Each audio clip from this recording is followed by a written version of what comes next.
Hello everyone and welcome to the Smashy Business Show. Today is Monday, May 26, 2025. I'm Abdul Majid Awan. And I'm Ward Ahmed, and we've got a really packed show for you today. So firstly, we're going to be doing a really important fact check on is Saudi really unbanning alcohol in 600 tourist locations? We're also going to be discussing how Omani Huda Lawati has raised $200 million, and it's the Gulf's first woman-led equity firm.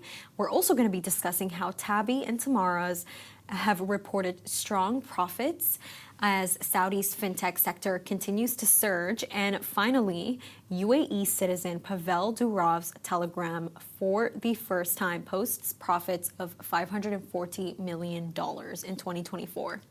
First of all, the big story over the weekend on Sunday, everyone was reporting that Saudi is unbanning alcohol in 600 tourist locations. But when you do a deep dive, you'll find out a lot of things, and we'll tell you. A wave of international travel and tourism websites have made headlines, and they've made bold claims about alcohol sales in Saudi Arabia. Several outlets, including Travel and Tour World and the New York Sun, have reported the kingdom will permit alcohol in 600 designated tourist locations by 2026. Now, these reports suggest beer, wine, and cider will be available in high-end hotels and resorts, but not spirits. However, they cite only unnamed regional authorities and hospitality insiders as sources. Notably, no official Saudi government agency has confirmed this information. And to date, the Saudi press agency, Ministry of Tourism and Ministry of Interior have not issued any statement lifting the country's long-standing alcohol ban. In fact, senior Saudi officials have reportedly, over the last few years, reaffirmed that Saudi Arabia remains a dry country.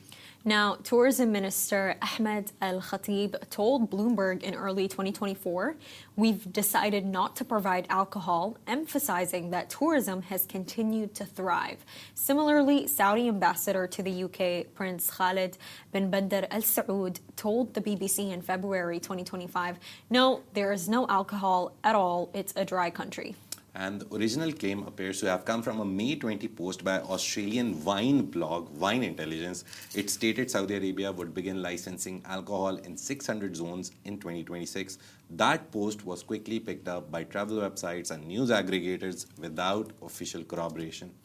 A Tencent news report in China flagged the story, stating it stemmed only from a wine industry site and no official or mainstream media had commented. Now, Arabic outlet Arabi 21 also re-reported the rumor, but emphasized the lack of any government source. In summary, on the whole, the widely shared 600 tourist zones alcohol plan remains unverified and unconfirmed. All available statements from Saudi leaders continue to support a national ban. Until an official government statement is released, the reports should be viewed as speculative rumor, not established fact. And this is very important. I remember Worth was asking me, we did one fact check before, and we did one before as well, and we're going to talk about Pavel later in the show.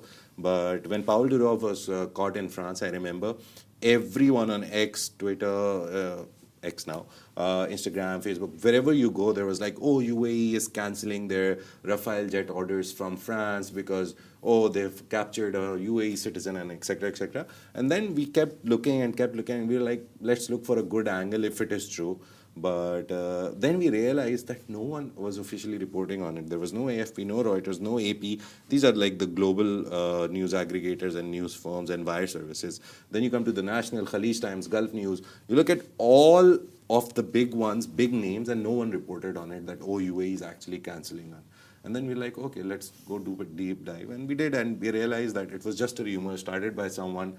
And I remember there was this one person who had nearly 4.1 million followers on X. That person started the rumor, and then everyone was like, okay, this person has 4.1 million followers. And these rumors are so dangerous. Yeah. They really are dangerous, especially when... It's a responsibility, I think. If you have good social media following, just don't throw stuff in people's faces which you think will get you likes, clicks, and we're speaking about Saudi Arabia here. Yeah. I just think that this is such a dangerous rumor for people to just make up, considering Saudi Arabia and their religious stance and what their people stand for. We're going to see what's going to happen. Yeah. I think that we'll definitely receive a The confirmation best thing on that it. will come out is a statement of negation, which we'll see soon enough. Obviously, they will not just randomly throw out a statement. Oh no, this is not happening. They'll have a calculated response. The government agencies, Ministry of Interior, everyone. Something to add in. Apparently, Vogue posted something, Yeah. but then they deleted it. Literally in the everyone, morning. apart from the big ones, everyone tried to capitalize on the clickbait because, to be honest, if it happens, it's like the story of the century. Not even the decade. It will be the story of the century. Saudi Arabia unbanning alcohol. There was this story last year, which Reuters also reported, and a lot of big news companies actually reported on it, that a very controlled alcohol shop has been opened in Riyadh, but it's only for foreign tourists and dignitaries, and only for people who are non-Muslims and non-residents and non-citizens. So if someone comes, they tried to open that shop, but they shut it down later. It was just for them, for like people who would come and want it, but they closed it. So a lot of people are saying that they're doing perception testing right now with people to see if they get a lot of backlash. They've already done that, if you think. They've already opened a shop and closed it, and they realize that no one will accept it in Saudi Arabia. So it's just rumors. It's just gaining on the momentum that Saudi Arabia has, trying to pull them back through anything possible. And the Saudi Vision and Neon Project, whatever this Western media will get, they'll try and pull Saudi Arabia back. Majid, you know what, honestly, your point about pulling Saudi Arabia back, it's interesting because I don't think this would pull it back in terms of international investors seeking to go there. No, it would definitely make Westerners happy. But I think it's kind of this point of, I was watching this video and it was basically Princess Rima, so Saudi's U.S. ambassador, and she was basically saying that Saudi's wealth grows from its culture. Yeah. It grows from its culture and it grows from its people's culture. And people keep coming to the country because they want to see that culture. They want to see that wealth of culture. So, their culture is really important to them, and it's, that it's not good to defame something like that. And the very interesting thing is that their culture also stems from Islam. So Islam is a complete code of life, conduct, culture, everything. Yeah. So they derive everything in their culture from Islam mainly, and Islam, alcohol is banned. So let's see, it's going to be a very interesting statement, whatever comes out. And if they choose to stay silent on it, that shows that they don't even want to acknowledge this rumor. So that is also going to be a strong stance for Saudi Arabia if they don't give out any statement that we're not acknowledging any rumors. That's also going to be a very interesting thing to see. We'll keep you updated. Let's move on to the next one. Omani investor Huda Lawati has closed her firm's debut private equity fund at $200 million, making it the first woman-led equity firm in the Gulf region to reach such a milestone. Now, her Abu Dhabi-based firm, Aluf Capital, attracted major regional backers, including ADQ, the Saudi Public Investment Funds JADA, and Saudi Venture Capital. Now, Aluf Capital raised 20% less than its initial target, but Lawati did emphasize that the shortfall came during one of the hardest fundraising environments for private equity globally. Still, the backing from heavyweight investors reflects strong regional confidence in her vision and her strategy. And Alif Fund 1 will target investments between $15 million to $40 million in Gulf-based companies. Focus areas for this one will include infrastructure, healthcare, education, and consumer sectors, industries that are scaling rapidly as Gulf economies diversify. Now, Alif has already made two notable investments. The firm acquired the pet shop, doubling its footprint to 12 locations and launching vet services. It's a UAE-based company. It also took a 25% stake in Sanapex Group, a luxury bathroom and kitchen supplier, preparing it for succession and expansion in the UAE. Alif plans to invest in 2 more companies this year. Lawati says the firm's approach focuses on driving digital transformation and scaling businesses for long-term growth in the Gulf's evolving private sector. Now, her profile is really interesting. She was born in Muscat, and Huda Lawati began her career in, it's a German company. Schlumberger. Okay, Schlumberg in Oman before boldly moving to Dubai in 2004 with just one suitcase and no job, she told Forbes. Now, she actually quickly rose through the ranks. Specifically, it was a Braj group that made her really famous, eventually becoming their chief investment officer for the MENA region with a seat at the partners table. And she was a partner out of 14 people, Majid. Nice. Like if you take a look at her career growth, it's insane. It's absolutely insane. I've never seen someone who's on that many boards. Wait, I'll show it to you guys right now. Abraj Group has a history, and she was the chief investment officer. That's interesting. We'll explore that angle more soon on Can you tell me about that history? You know the Abraj Group story? Rich told us the Abraj Group story. The guy who was Pakistani, who has a UK passport, he defaulted the company, eventually went to solvency, and she was the chief investment officer. That's a very interesting thing. That is very interesting. We should interesting. explore it more. That is very interesting. But we're here to celebrate her successes today because you don't see that many females in the Gulf doing this. But her career, I've never seen someone with a more impressive CV. Like, take a look at this, Majid. Basically, she's a board member for the Entertainer. Nice. And then at Abraj Group, she stayed there for 11 years, 8 months. And then she became a board member for a Huda company for food and catering. Nice. Then she became the CIO of Savola Group in Saudi Arabia. Then she moves, she just basically keeps going. And she worked for Al Kabir. They have really good chicken nuggets. But they have really good chicken nuggets. All products. But her, I've never seen someone with, and then she worked for Maghribi retail group too. So it's and Spinneys, she's a board member at Spinneys. Nice. Isn't That's that a lot of interesting? money that she's made, and she's become board members or a lot of important companies. The very interesting thing is that it's the first time a woman has led such a big She's fund. from Oman. Yeah, and even after 20% below target, she still made 200 million. Remember, we were talking about Noor Sued's idea that at least every fund should be now targeting 300 million and above. They shouldn't be at 100 million. Exactly. So she's in the middle. She's done something. She's trying to reach that aim. Yeah, and the third story for today, very interesting again, and we're going to Saudi back. In a major boost for Saudi Arabia's fast-growing fintech sector, buy now, pay later platforms, Tabby and Tamara have reported a combined revenue of $143 billion in Q1 of 2025, marking a 39% year-on-year jump. Buy now, pay later, where shoppers split purchases into smaller interest-free payments, is becoming the preferred payment method for Saudi Arabia's young and tech-savvy population. Now, Tabby led the way, generating $85.1 million in revenue and recording a net profit of $17.4 million, a staggering 553% increase from last year. Now, most of Tabby's income, around 90%, came from commissions charged to merchants, while customer payment extensions brought in $4.3 million. Now, the company is now preparing for a public listing on the Saudi stock exchange, Tadawul, with a valuation of $3.3 billion as of early 2025, more than double its $1.5 billion value in late 2023. And Tamara, meanwhile, turned a profit for the first time, we'll talk about another first time after this story, reporting $6.9 million in net income after a $16.6 million loss during the same period last year. Revenue reached $57.6 million, up 40% year on year. The company became Saudi Arabia's first fintech unicorn in late 2023, reaching a $1 billion valuation. It is backed by Sanabil Investment, which is the PIF's venture capital fund, and fully owned by the Public Investment Fund. Now, the rise of buy now, pay later services has been extremely dramatic.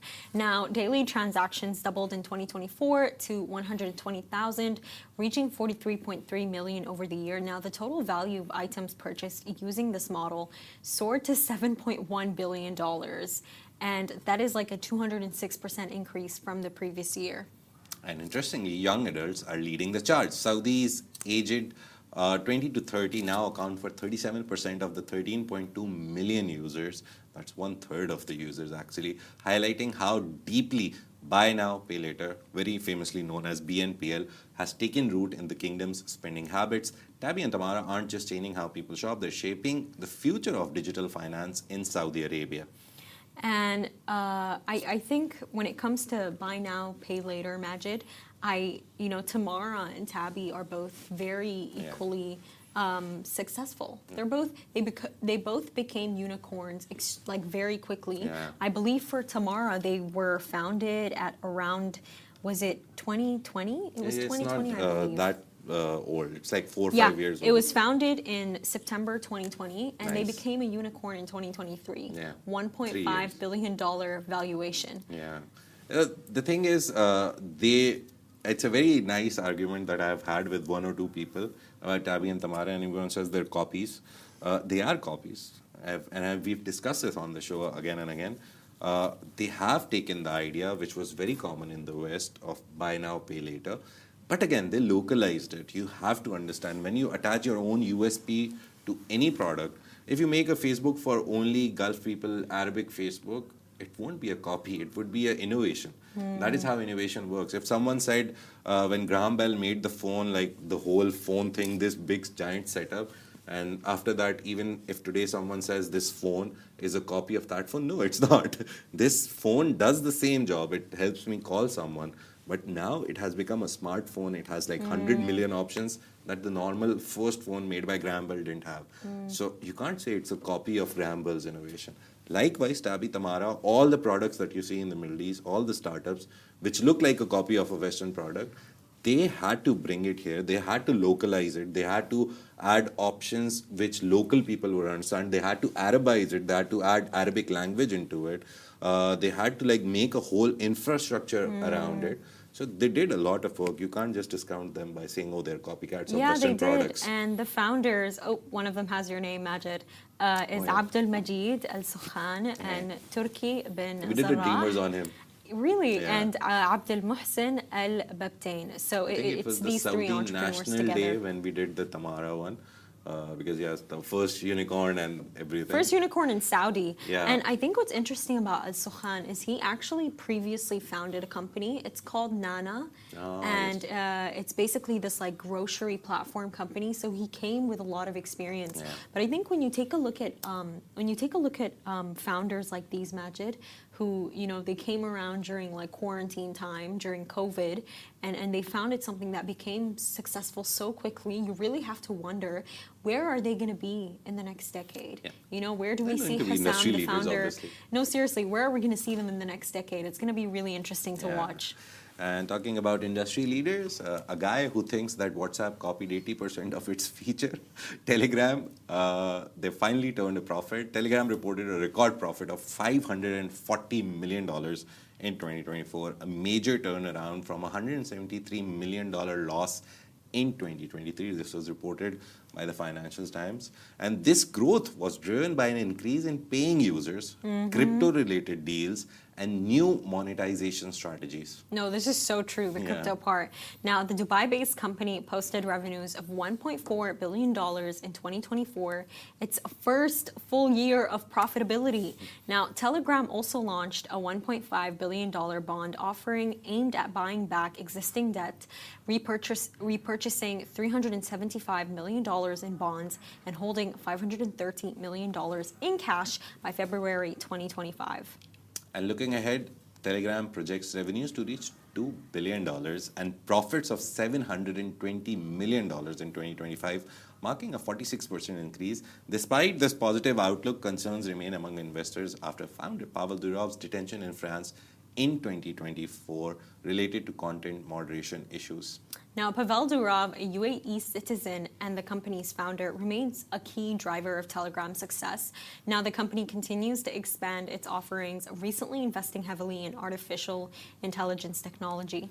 And Telegram partnered with Elon Musk's AI startup XAI to bring the Grok chatbot to its platform, marking Grok's first move outside Musk's X social network. This move signals Telegram's push to innovate and stay competitive in the fast evolving tech space. Oh my God, Majid, you know what's so interesting? Basically, I went to this Binance event last week. You guys know that like famous app Binance. And guess what? Basically, I was speaking to them and they're like, okay, let me take your Telegram. Let's stay in touch. And I'm like, excuse me, I don't have Telegram. And they're like, are you crazy? Yeah. And I'm like, why would I be crazy? There's Instagram, there's WhatsApp. They're like, and you know what they proceed to tell me? They're like, listen, if you want to have conversations that are not being watched and you know, nobody is going into any chat or whatsoever, you need to be on Telegram. And I'm like, you know what? We're not that close for me to get a whole new app for you and destroy my battery data for you. I'm not going to do that. But they love Telegram. They love it. They said that it's the best place to be in if you're in the crypto world. Crypto world, gamers use Discord a lot because it helps you live stream and all that. But still, gamers will use Telegram a lot. A lot of people who are actually tech savvy, they use Telegram.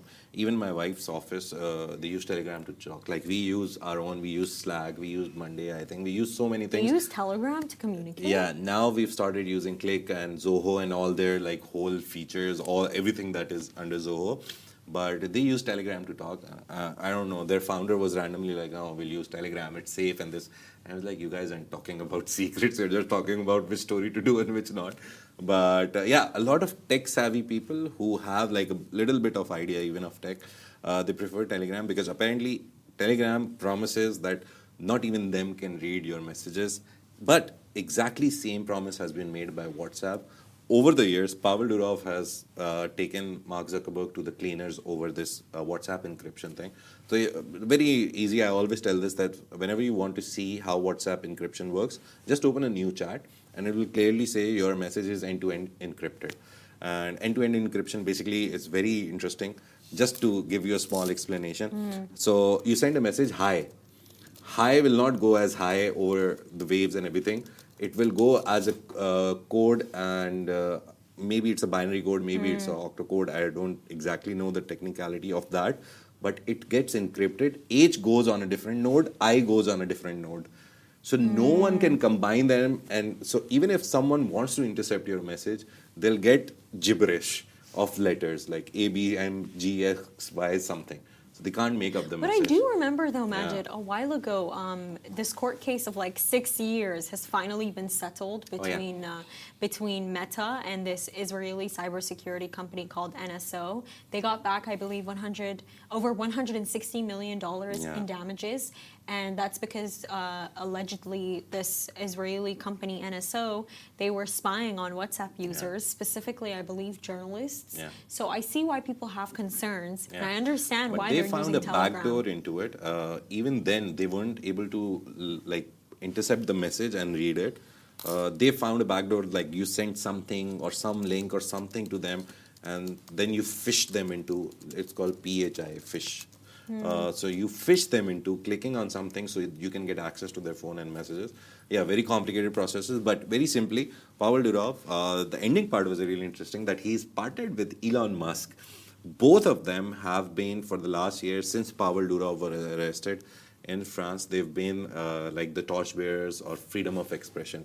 And we see that on X. You can say literally anything and get away with it. And not just that, what he said in Qatar Economic Forum, you mentioned that, how he wanted OpenAI, he wanted ChatGPT to be a non-profit company.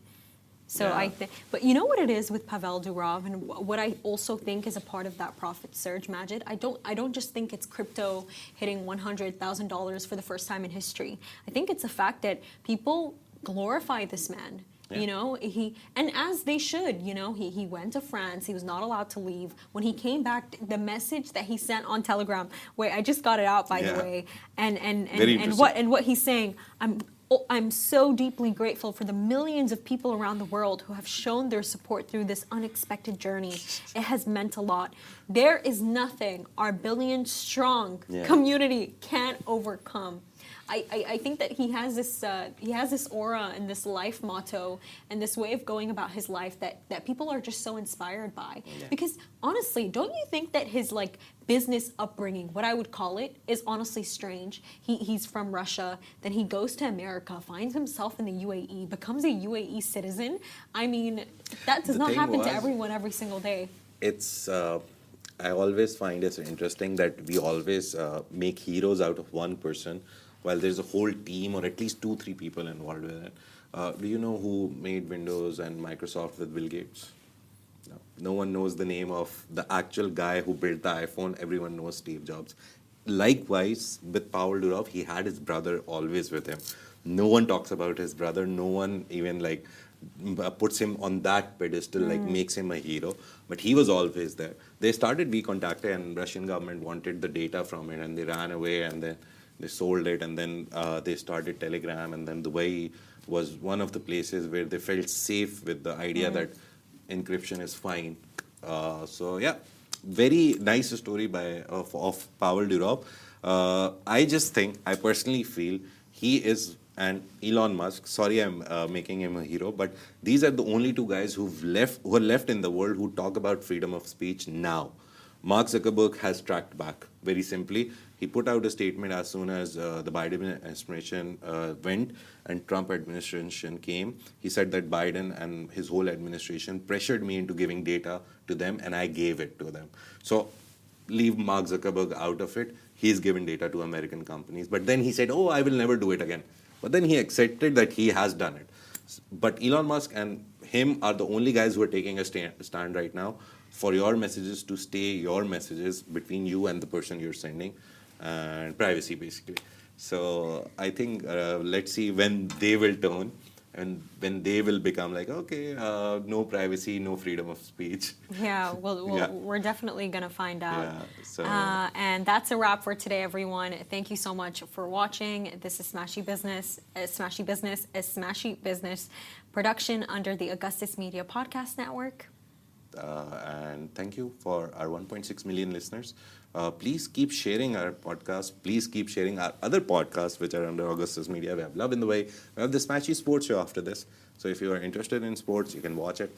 Thank you so much. Have a great day. We'll see you on Tuesday. Yeah.